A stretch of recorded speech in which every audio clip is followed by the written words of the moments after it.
प्यारे दोस्तों, आज की कहानी सुधा नाम की एक लड़की की है। सुधा एक बहुत ही आलसी लड़की थी। घर के काम करना तो दूर, वो एक गिलास पानी के लिए भी अपनी माँ पर निर्भर थी।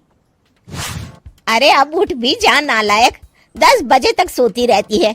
अरे कुछ तो घरेलू लड़कियों वाले लक्षण दिखा। सोने दो ना माँ, क्यों परेशान कर रही हो? अरे भाग्यवान, क्यों मेरी बिटिया को तंग कर रही हो? सोने भी दो इसे। लो, बाप बेटी दोनों एक जैसे हैं। देख लेना, आपकी ये लाडली ससुराल जाके हमारी नाक कटाएगी। मैं कहती हूँ अब भी वक्त है, अपनी ये आदतें सुधार ले, वरना ससुराल में तेरी सास कान खींच कर तुझे सीधा करेगी। वही तुझे सबक सिखाएगी। दुनिया में आज तक कोई ऐसी सास पैदा नहीं हुई माँ, जो सुधा चोपड़ा को सबक सिखा सके।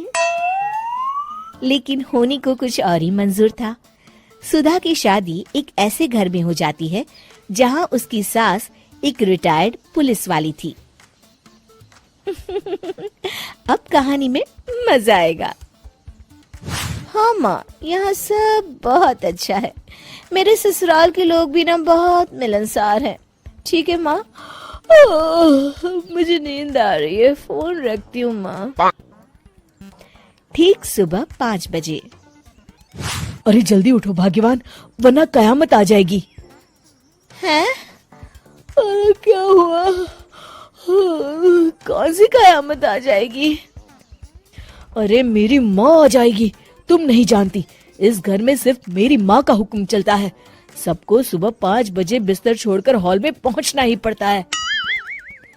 अरे अब इंसान क्या अपनी नींद भी पूरी नहीं करेगा? यहाँ मजाक चल रहा है क्या? तभी वहाँ सुधा की सास आ जाती है। अटेंशन! मजाक तो तू समझ रही है बाबू, ये मेरा घर है और यहाँ हर किसी को डिसिप्लिन में रहना होगा। अटेंशन! अरे माँ जी, लेकिन इतनी सुबह कौन उठता है? कौन होता है मतलब? हम सभी उठते हैं, रोज उठते हैं, और अब से तुझे भी उठना पड़ेगा। आखिर मैं पुलिस वाली जो ठहरी। अटेंशन! अरे माँ जी, लेकिन अब तो आप रिटायर हो गई हो ना। तो क्या हुआ? शेर कितना भी बूढ़ा हो जाए, शिकार करना नहीं छोड़ता। उसी तरह हम पुलिस वाले रिटायर होने के बाद भी अपने अनुशासन में ही जीवन जीते हैं। चलो अब बेकार की बहस बंद करो और उठकर हॉल में चलो। अभी आधा घंटा तुम सबकी परेड चलेगी। अटेंशन! अरे मैं कोई परेड नहीं करने वाली। सुधा की सास अपनी बहू का ये बर्ताव देख झल्ला उठती है। गौर से देख, तू कहां और किसके सामने खड़ी है? यहाँ बात सिर्फ एक बार समझाई जाती है, बस। अटेंशन! इतना कहकर सुधा की सास चली जाती है। अपनी सास का ये रूप देखकर सुधा घबरा जाती है और जल्दी से उठकर बाहर चली जाती है। उस दिन से सुधा की जिंदगी बदल जाती है। हाय, थक गई मैं तो। ये घर है या जेल? कितना काम करना पड़ता है। लाइए दीदी, 2 रोटियां और दीजिए, मुझे बड़ी भूख लगी है। ठहर जा बहू, ये तू क्या कर रही है?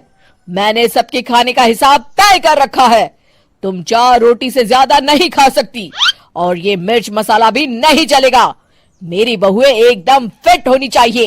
अटेंशन! क्यों माँ जी, आप हमें दंगल में लड़ने के लिए तैयार कर रही हैं क्या? क्या कर रही हो सुधा? माँ जी को मजाक बिल्कुल पसंद नहीं है। चुप करके खाना खा लो, इसी में भलाई है। इस तरह धीरे धीरे सुधा अपने सास के रंग में पूरी तरह रंग जाती है, लेकिन इसका उल्टा ही असर पड़ता है। सुधा अपनी सास से भी ज्यादा अनुशासन की पक्की हो जाती है। सुधा की सास तो सबको 5 बजे उठाती थी, लेकिन सुधा सबको 4 बजे ही उठा देती थी। दूसरी तरफ सुधा की सास की उम्र भी हो चलती है। माँ जी, आजकल आप सुबह उठने में बहुत आनाकानी करती हैं। मुझे ये सब बिल्कुल पसंद नहीं है। अरे बहू, मैं तेरे हाथ जोड़ती हूँ, भगवान के लिए अब मुझे छोड़ दे। इतने सवेरे उठना और कसरत करना अब मेरे बस की बात नहीं है। माँ जी, आप मैदान छोड़ के भाग रही हैं। आप तो पुलिस वाली हैं। अटेंशन। अरे अब कहाँ की पुलिस वाली, अब तो मैं रिटायर हो चुकी हूँ। बस बहुत हो गया, अब तुम सब जैसे चाहे वैसे जिंदगी जियो और मुझे भी जीने दो। अपनी सास को गिड़गिड़ाते देख सुधा मन ही मन मुस्कुराती है। इस तरह उस दिन के बाद से सुधा के ससुराल वाले एक सामान्य जीवन जीने लगते हैं।